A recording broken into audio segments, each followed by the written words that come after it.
Operational risk quantification. Overview.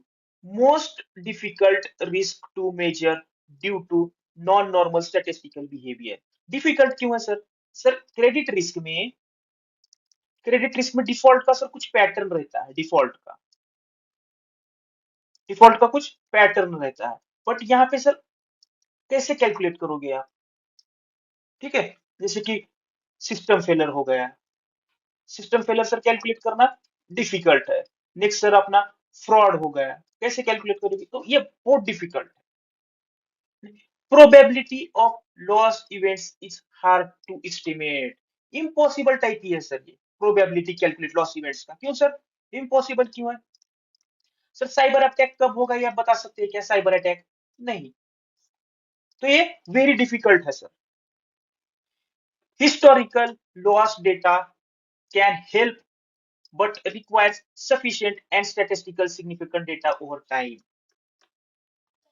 इसमें sir bank को internal fraud calculate करने के लिए आपको बहुत साल का मेनी इयर्स पास्ट डेटा चाहिए, मेनी इयर्स पास्ट डेटा। ठीक है, Basel acknowledges these measurements difficulties. ये मेजर करना सर बहुत डिफिकल्ट है। पर्पज क्या है sir? Quantification is used for capital allocation against operational risk. Quantification क्यों कर रहा है सर? कैपिटल अलोकेट करना है मुझे against operational risk. Sir already हमने ये देखा है बेसल टू थ्री अप्रोचेस। क्या है sir? Basic indicator approach, standardise approach, advance measurement approach. ठीक है, key points sir basic indicator approach and standardize approach simple है और इनकम ड्रिवन है। बैंक का कितना प्रॉफिट हो गया इसके ऊपर डिपेंड है, income driven. Advanced measurement approach based on actual operational loss measurement. आपका एक्चुअल में कितना लॉस हो रहा है उसके ऊपर डिपेंड है ये। Next sir basic indicator approach. बेसिक इंडिकेटर अप्रोच में कैसे हम ऑपरेशनल रिस्क को कैलकुलेट करके कैपिटल साइड में रखते हैं। First sir capital calculation formula. क्या फॉर्मूला है सर?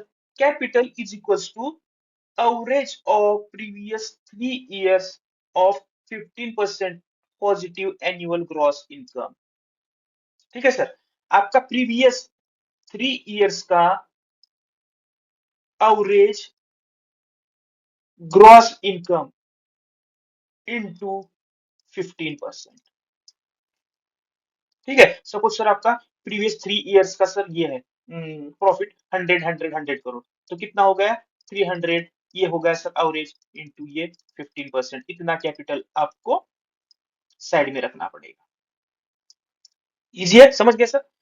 अब सर हमने यहाँ पे 100 पकड़ा है। ईयर्स विथ निगेटिव, जहां पे निगेटिव इनकम है और जीरो इनकम है are excluded from calculation. Sir इसमें जो हमने 300 कंसिडर किया था, ठीक है, तो इसमें ये सर -50 है, ये एक्सक्लूड करूंगा। बट डिवाइड जो 100 है 200 होगा, उसको सर 2 से डिवाइड करूंगा मैं। एकदम सिंपल है ये। 15% of average gross income is called alpha. ठीक है sir, 15% of average gross income is called alpha. जो हम 15% से मल्टीप्लाई कर रहे हैं प्रॉफिट को, उसी को हम सर अल्फा कहेंगे। ग्रॉस इनकम क्या है सर? अब ठीक है, हमने 15% ऑफ ग्रॉस इनकम बोला है सर, उसमें क्या क्या आएगा? Gross income is equals to net interest income plus net non interest income. जो आपने इंटरेस्ट अर्न किया है वो plus non interest income, commission, fees, ये सभी चीजें उसमें आएगी। Must be gross of provisions and operating expenses. Net interest income में क्या ऐड होगा सर? जो आपका ग्रॉस प्रोविजन है सर, प्रोविजन जो कर रहा हूं मैं लोन के लिए, सपोज 10 करोड़, ये भी सर इसमें ऐड हो जाएगा ग्रॉस इनकम में। And operating expenses also. इसमें क्या एक्सक्लूड होगा sir? Realized profit loss from sale of securities in banking book. Sir आपके बैंकिंग बुक में कोई सिक्योरिटी है, वो रियलाइज या सेल करने का जो रियलाइज हुआ है वो हम इससे एक्सक्लूड कर सकते हैं। Extra ordinary irregular items sir, one time insurance claim, ये क्या आएगा सर? इसी में आएगा, एक्सक्लूड हो जाएगा one time insurance claim. Income from insurance, सब क्रॉस सेलिंग करते हैं ना बैंक में। क्रॉस सेलिंग मतलब प्रीमियम कलेक्ट करने के बाद सर हम कुछ हमें कमीशन मिलता है। बैंक इंश्योरेंस जो करते हैं, बैंक एश्योरेंस बिजनेस, ये sir is not part of, किसका पार्ट नहीं है सर ये? ग्रॉस इनकम का। ठीक है सर। अब ग्रॉस इनकम के 3 फॉर्मूले हैं। ये वाला सर फर्स्ट फॉर्मूला है। Gross income is equals to net profit plus provisions and contingencies. Net profit में sir provisions and contingencies add कर रहा हूं। Expenditure under schedule 16। शेड्यूल 16 क्या है sir? As per companies act, आपका जो भी एक्सपेंडिचर रहेगा, कंपनीज एक्ट 2013, कंपनीज एक्ट, ये भी इसको इंक्लूड करना है।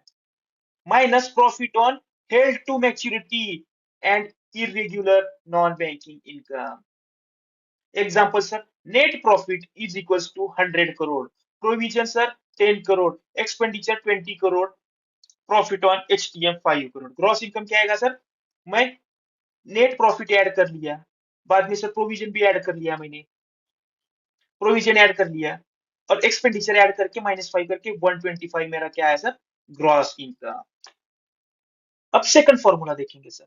Gross income is equals to operating profit plus expenditure under schedule 16, profit on HTM irregular non banking income. ठीक है सर। ऑपरेटिंग प्रॉफिट में क्या आएगा sir? Net profit plus provisions and contingencies. Formula 3 क्या है सर? ये जनरली हम use करते हैं sir. Gross income is equals to net interest income plus non interest income. Net interest income में मतलब जो डिपॉजिट पे जो, सॉरी लोन पे जो इंटरेस्ट आ रहा है, non interest income commission, other than interest income, ये आएगा नॉन इंटरेस्ट इनकम पे। Non non interest income excludes, non interest income में क्या नहीं आएगा sir? Held to maturity transactions, profit and loss. आप जो हेल्ड टू मैच्योरिटी तक आप रख रहे हो कोई इन्वेस्टमेंट, वो एक्सक्लूड होगा sir. Insurance income, irregular and banking transaction, non banking transaction. ठीक है। तो हमने अभी क्या कंसेप्ट सीखा सर इससे? बेसिक इंडिकेटर अप्रोच से।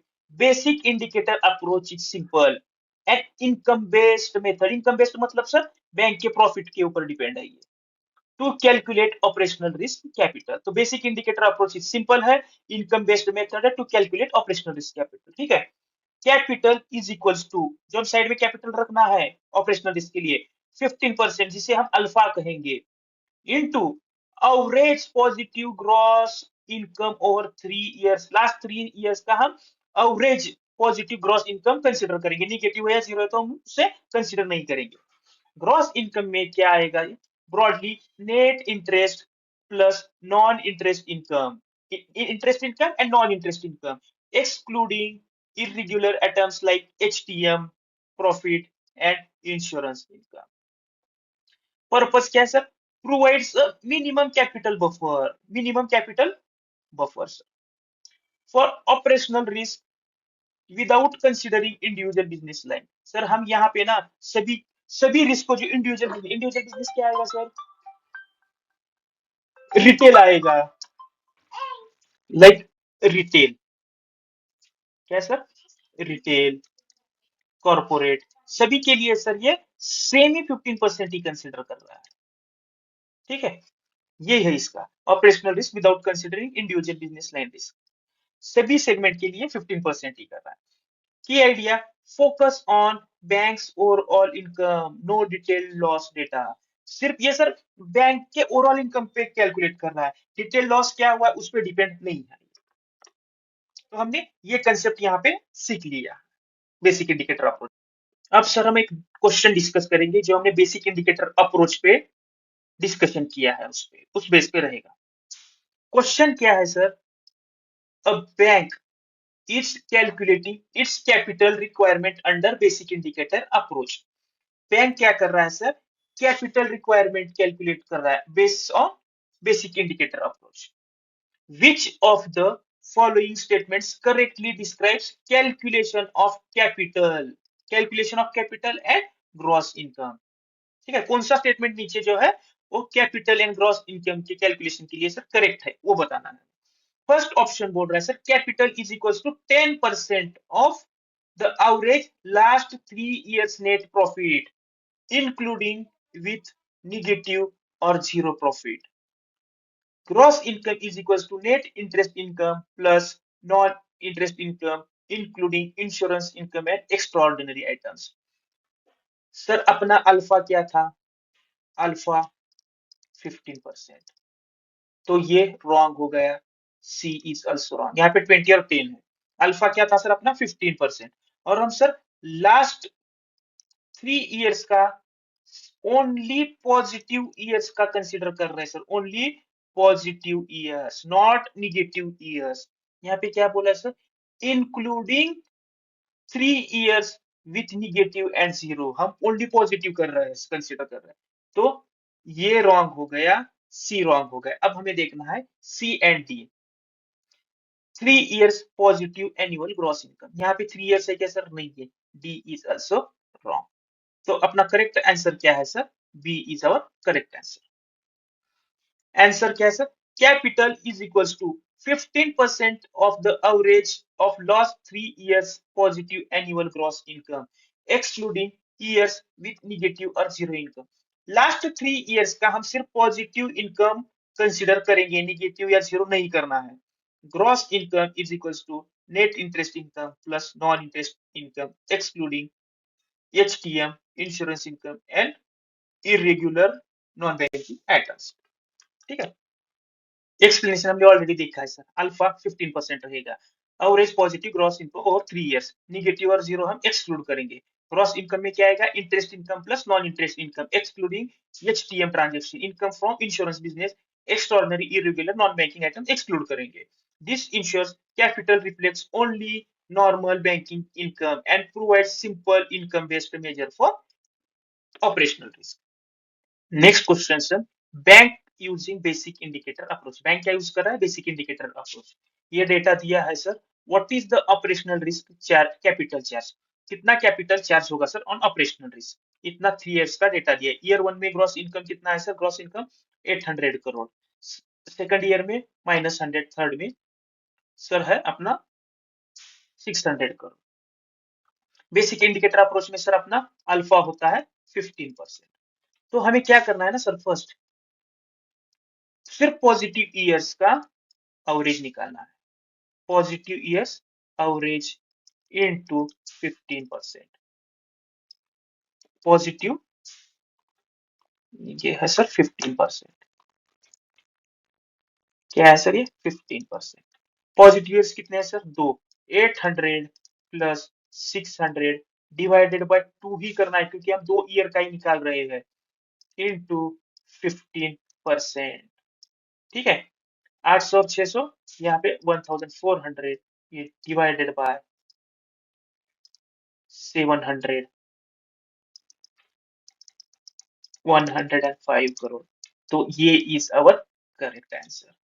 Answer A. अब हम डिस्कस करेंगे sir the standardise approach. Standardise approach क्या होता है ऑपरेशनल रिस्क में? Overview. Banks activities divided into 8 business lines. 8 business lines में सर एक्टिविटी डिवाइड की है जैसे कि corporate finance, trading sales, retail banking, commercial banking, payment and settlement, agency services, asset management and retail brokerage. Gross income as per business line is used as a proxy for operational risk measures exposures. क्या होता है ना sir? जो अपना corporate finance इसका profit use किया जाएगा for इस एक्टिविटी को ऑपरेशनल रिस्क में कैपिटल रखने के लिए. ठीक है. Capital charge is equal to gross income into beta factor assign for business line. Corporate finance को sir high risk 18%, trading sales high risk 18%, retail sir low risk 12%, commercial banking moderate 15%. तो हर एक sector का business line का profit से वो beta factor से multiply किया जाए. ठीक है. Key points. The standardized approach is more detailed than basic indicator approach.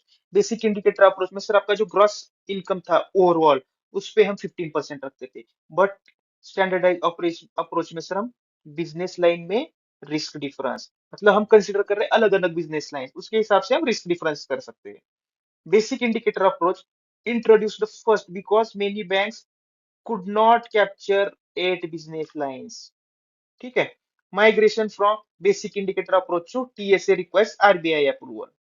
RBI का timeline application by banks 11 April 2010, approval by RBI September 13 2010. Banks must map all activities to 8 business line with clear documentation.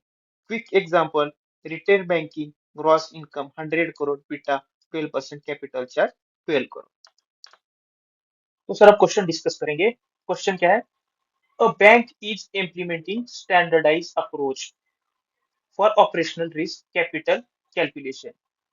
It has mapped its activities and complied for the following annual gross income for 3 business lines. क्या बोला गया है sir question में? Bank implement कर रहा है standardise approach, किस लिए? फॉर ऑपरेशनल रिस्क कैपिटल के लिए, ऑपरेशनल रिस्क कैपिटल कैलकुलेशन के लिए द स्टैंडर्डाइज अप्रोच यूज कर रहा है. It has mapped it's activities and compiled the following annual gross income for 3 business line. उनका जो भी बिजनेस लाइन है बैंक का 3 लाइंस में कैटेगराइज किया है और उसका एनुअल ग्रॉस प्रॉफिट यहाँ पे दिया है. इससे अब हमें कैलकुलेट करना है कितना कैपिटल साइड में रखना है. What is the total operational risk capital charge for the bank for this year under the standardise approach. 3 line of business दिया है सर. द स्टैंडर्डाइज अप्रोच में क्या होता है सर? हर एक लाइन ऑफ बिजनेस के लिए अलग फैक्टर से मल्टीप्लाई करना रहता है. हम उसे कहते हैं सर बीटा फैक्टर. क्या सर? Beta factor. और सर बेसिक इंडिकेटर अप्रोच में क्या करते थे सर? स्टैंडर्ड 15% से मल्टीप्लाई करते थे, उसको कहते थे सर अल्फा फैक्टर. अब यहाँ पे है सर, फर्स्ट है रिटेल. रिटेल में कितना है सर? 500 करोड़. सेकंड है trading and sales. Trading and sales कितना है सर? 300 करोड़. थर्ड है sir asset management. Asset management को मैं शॉर्टकट में लिख लेता हूँ 200. रिटेल बैंकिंग में सर अल्फा कितना है? लो रिस्क है 12%. तो हम इसको मल्टीप्लाई करेंगे 12% से divided by 100. Trading and sales sir थोड़ा ये सर रिस्की है. ट्रेडिंग एंड सेल्स का सर कितना है? 18%. तो इसको सर हम 18% से मल्टीप्लाई करेंगे. असेट मैनेजमेंट का सर 12% है. रिस्क क्या है सर? इसका लो है, तो हम इसको भी सर 12% से मल्टीप्लाई करेंगे. Sir maximum most of the cases में ना सर ये आपको एग्जाम में दिया जाएगा. जो बीटा फैक्टर है वो एग्जाम में दिया जाता है. ठीक है, ये कैंसिल होगा, ये कैंसिल होगा. यहाँ पे आया सर 60 करोड़. यहाँ पे ये कैंसिल होगा, ये कैंसिल. यहाँ पे आया 54. ये कैंसिल हुआ, ये कैंसिल हुआ. यहाँ पे आया सर 24. कितना आया सर? 8 6 2 8 5 13 138 करोड़. B is the correct answer. ठीक है. Advance measurement approach AMA meaning क्या है sir? Under advance measurement approach regulatory capital requirement equals to the risk measure generated by the bank's internal operational risk measurement system. मतलब क्या है sir? Advance measurement approach के लिए sir बड़ा पैसा लगेगा, करोड़ों रुपए लगता है सर इसमें. तो इसलिए sir big banks like SBI, क्या है sir? SBI uses its own खुद का इंटरनल मॉडल सर, खुद ने बनाया वाला internal model uses to calculate. किसके लिए सर? कैलकुलेट करने के लिए. क्या sir? Risk capital for operational risk. ठीक है, risk capital for operational risk.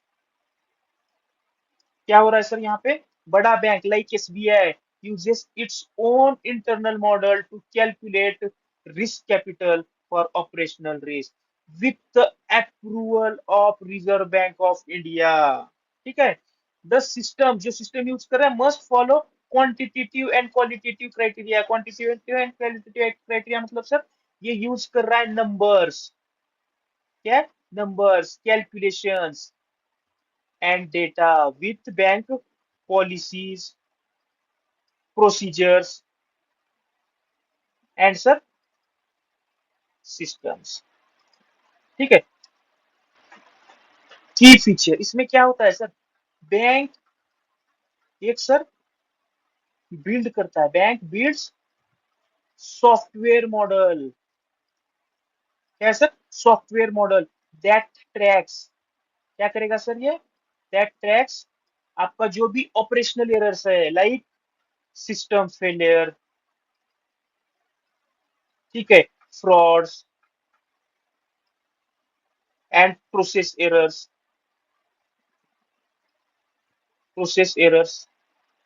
To estimate risk, risk estimate करने के लिए क्या करता है सर, बैंक खुद का सॉफ्टवेयर बिल्ड करता है सर, सॉफ्टवेयर मॉडल, वो क्या करता है सर, ट्रैक करता है जो भी अपने ऑपरेशनल रिस्क है, वो ट्रैक करता है, उसके हिसाब से सर एस्टिमेट करता है रिस्क, ठीक है।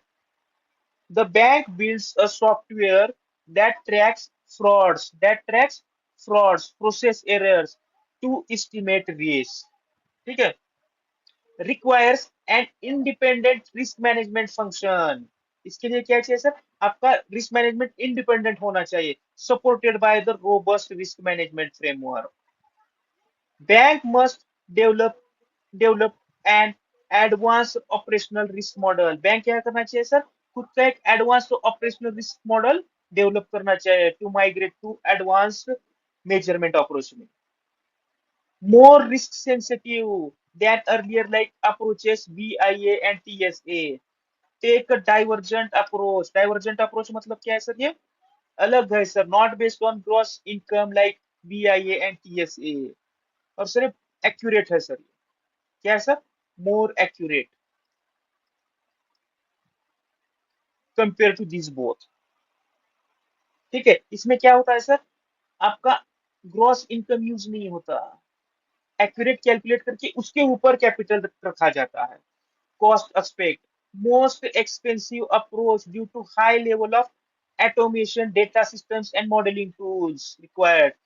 Best suited for large banks, can bear implementation and maintenance costs. ठीक है। Capital charge under AMA is based on internal loss data, historical loss events within the bank, like sir, past data of fraud, past data of past का data हम use कर रहे हैं sir fraud का, ठीक है। External loss data, industry wide loss data from other bank, जैसे कि बैंक यूज करता है, कोई बैंक एक बैंक आरबीआई का डेटा यूज करता है सर इंडस्ट्री लॉस के लिए, एग्जांपल होगा RBI industry loss data. Scenario analysis, assessment of potential future loss events, हमने सर देखा था सिनारियो एनालिसिस में, यहाँ पे हम सर एग्जाम्पल देखिए, एग्जाम्पल में क्या आएगा सर, फ्यूचर में सर आपका साइबर अटैक होने का chances, cyber attack in future, ठीक है, उसका क्या इम्पैक्ट होगा, साइबर अटैक का क्या इम्पैक्ट होगा, potential impact. Fourth sir, business environment and internal control factors, evaluation of control quality and business risk environment, example sir, bank का क्या करना है सर, असेसिंग, असेस करना है, assess how strong, how strong banks internal audit, banks internal audit and IT IT controls, ये क्या है sir, ये है sir business environment, internal control कितना अच्छा है, ठीक है, internal audit and IT controls, ये सभी सर चार चीजों पे बेस्ड है sir capital chart, internal loss data, external loss data, scenario analysis and BEICFS, इस पे सर कैपिटल चार्ज डिपेंड है under AMA. Sir generic up measurement approach, या सर जेनरिक मेजरमेंट अप्रोच, इसमें फर्स्ट स्टेप है sir operational profiling, इसमें first क्या है sir, identification and quantification of operational risk, break down risk into components. Example, sir, listing all risk in retail banking. कहाँ पे sir? Retail banking. List करेंगे sir सभी कौन से रिस्क आते हैं रिटेल बैंकिंग में, जैसे कि ATM fraud, next loan default, next IT failure. ठीक है, ये सब एग्जांपल है। आइडेंटिफाई करना है, फिर बाद में क्वांटिफिकेशन करना है। जो भी डिटेल का रिस्क है उसको ब्रेक डाउन करना है कंपोनेंट में, एटीएम में, लोन में, बाद में आईटी फेलियर, इस सब चीज में कैटेगराइज करना है। Prioritisation and hotspot. ठीक है, identify high risk areas with potential lower exposure. क्या करना है सर? यहाँ पे ऐसा रिस्क आइडेंटिफाई करना है वहां पे अपना बैंक का लोअर एक्सपोजर है। एग्जाम्पल सर, इसका एग्जाम्पल क्या आएगा sir? Highlighting credit card operation. Credit card operation जहां पे सर ज्यादा फ्रॉड होता है, high risk of fraud credit card का। Strategy and risk based audit. Formulate banks operational risk management strategy. क्या है सर? प्लान करना है आपको, स्ट्रेटेजी बनाना है। Quarterly audit, quarterly audit for IT, IT systems and cash operation. ठीक है sir, आपको स्ट्रेटेजी बना रहे हैं रिस्क बेस्ड ऑडिट के लिए। ठीक है, next sir, pre conditions for migration to advance measurement. आपको सर एडवांस मेजरमेंट अप्रोच में माइग्रेट करने के लिए कुछ कंडीशंस है। फर्स्ट है sir, risk measurement must be integrated into day to day operations. मतलब सर आपका जो डे टू डे लाइफ में जो भी ऑपरेशंस है उसको सर आपको रिस्क मेजरमेंट में इंटीग्रेट करना है।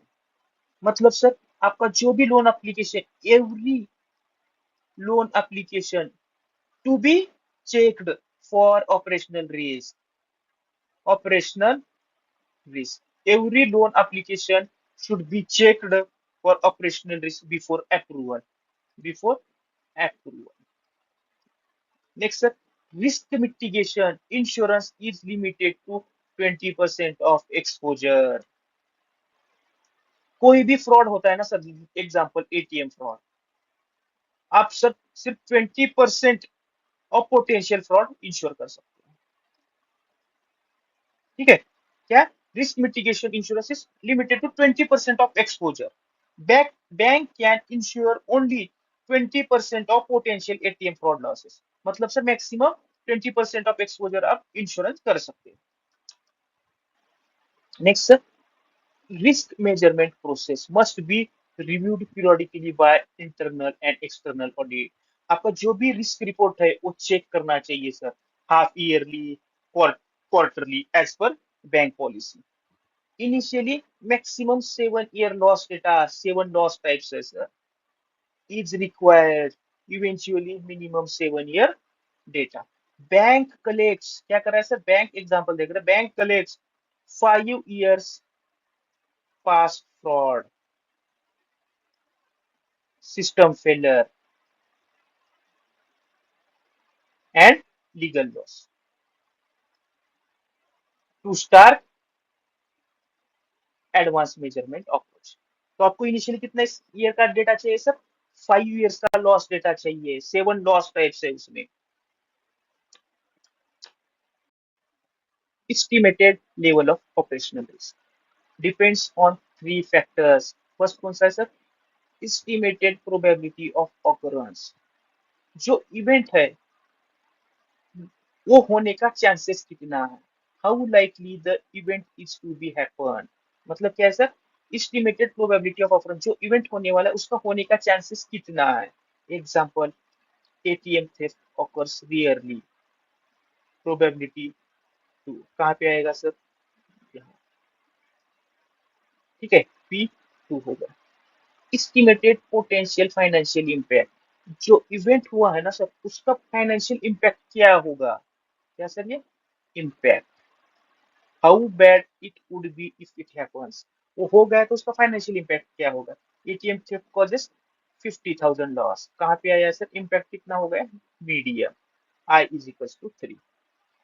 Estimated impact of internal control. So आपका इंटरनल कंट्रोल है ना, उसके वजह से वो रिस्क कितना रिड्यूस हुआ, how well controls reduces the risk.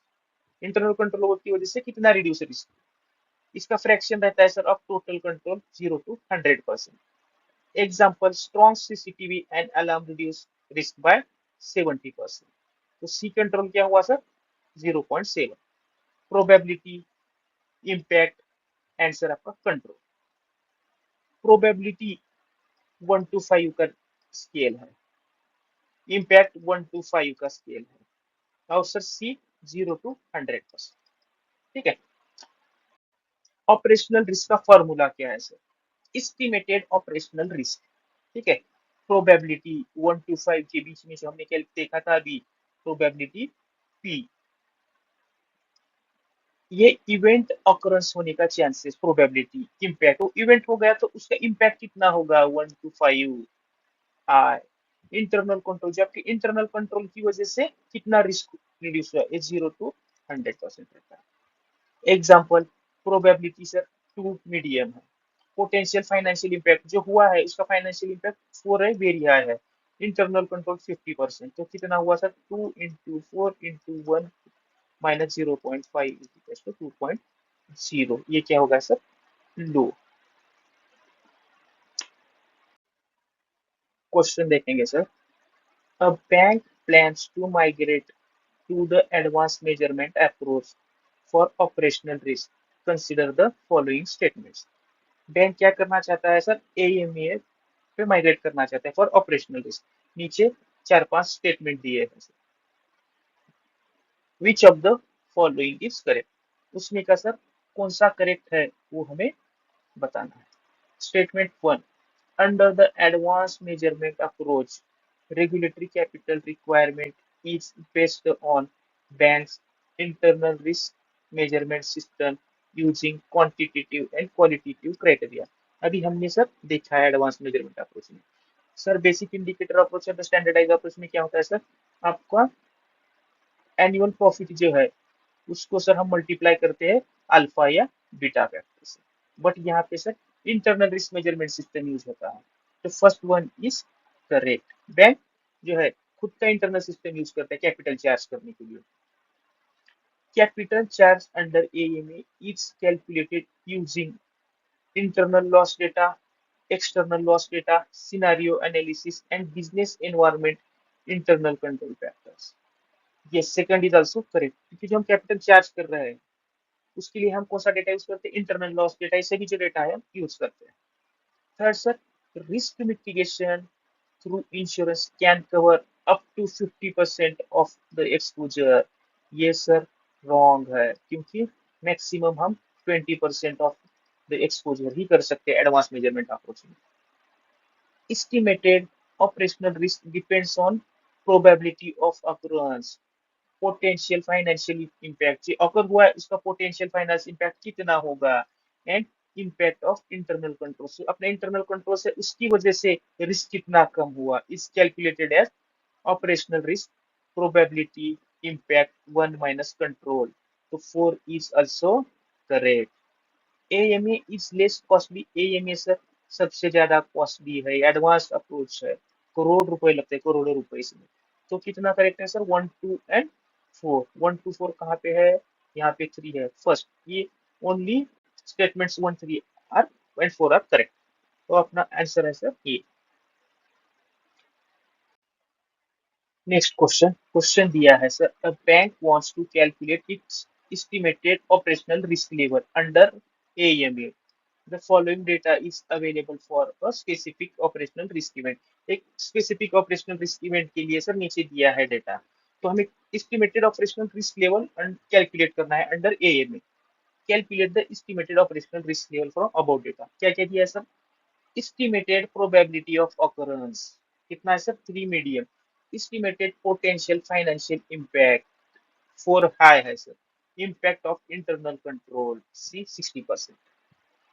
तो इसका फॉर्मूला क्या है sir, probability into impact into 1 minus C control 3 into 4 into 1 minus 0.60, 12 into 0.40, ये सर 4.8 है आपका ये हाई रिस्क। ओके,